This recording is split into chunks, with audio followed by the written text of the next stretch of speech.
এই ফুয়েল ট্যাঙ্কে কত লিটার তেল ধরতে পারে আপনাদের আইডিয়া আছে? কোনো আইডিয়াই নেই, কারণ এই ফুয়েল ট্যাঙ্কে কোনো ফুয়েলই ধরবে না, এটা ফুয়েল ট্যাঙ্ক না। আচ্ছা, এটা হচ্ছে একটা ইলেকট্রিক বাইক। আমিও বাইকটা দেখে ফার্স্টে অবাক হয়ে গেছিলাম। বাইকের লুক দেখেন, বাইকের অবস্থা দেখেন, চেহারা দেখেন। আমি ভাবছিলাম যে এখানে এটা একটা সিপিইউ, কম্পিউটারের সিপিইউ টাইপের কোনো একটা জিনিস।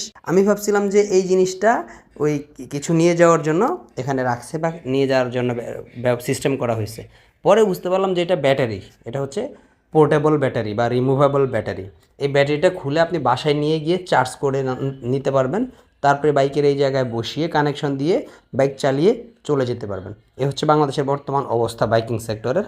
সামনের দিনে যে কী আসতেছে আমি আর আপনি কল্পনাই করতে পারতেছি না, বুঝতে পারতেছেন? পুরো এই বাইক দেখলে কেউ বুঝবেই না এটা যে পেট্রোল বাইক বা অকটেন বাইক না, ভাববে যে এটা পেট্রোল ইঞ্জিন বা অকটেন ইঞ্জিন। অথচ এটা কিন্তু ইলেকট্রিক ভেহিকেল, ইভি মানে ইলেকট্রিক বাইক, ব্যাটারি চালিত।